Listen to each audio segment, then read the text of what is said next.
Luca had his helmet in hand, walking out of an alley behind Serafina's, just as she was rounding the corner with her coffee. Their eyes met like they'd been waiting to. She didn't hesitate. "Hey!" The word came out louder than Aurora meant it to, her voice chasing after the man in the black hoodie. He turned. It was him. Same eyes, same unreadable face. For a second, he just stood there, like he was debating whether to walk away or wait for her to catch up. She didn't give him the chance to choose. She crossed the street, hand in her coat pocket, fingers curled around the coin. "You dropped this at Serafina's a few days ago." She held it out. Luca stared at it, then at her. Most people would have said, "Thank you." He didn't. Instead, he asked, "You followed me?"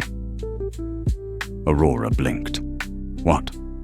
"Number I went to Velogo to return it. They wouldn't tell me anything, obviously. Then I saw you here. Coincidence." That wasn't entirely true, and she knew it. She'd passed by Serafina's twice this morning, telling herself it was just for coffee. Luca didn't move, didn't take the coin.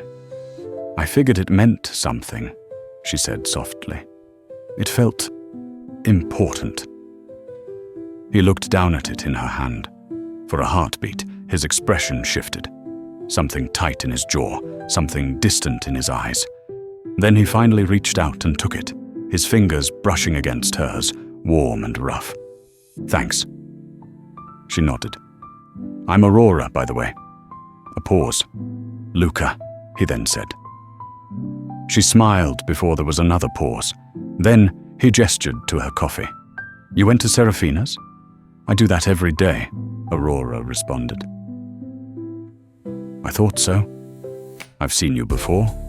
He nodded without expression. She tilted her head. "And I've seen you, but you vanished too fast. That's the job." "And this?" She nodded toward the coin, now between his fingers. "Is it a family thing?" Luca's grip tightened just slightly. "Something like that." He didn't offer more. Aurora didn't push, but the quiet that followed wasn't awkward. It was just real.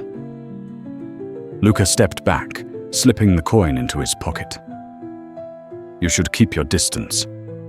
The words were calm, but something cold threaded through them. Aurora raised an eyebrow. "Why?" She was confused. "Because I'm not the kind of story you want to be part of." And just like that, he turned and walked away, boots heavy against the pavement, disappearing down the alley again. Aurora stood still, heart steady but mind spinning. She wasn't sure what kind of story he meant.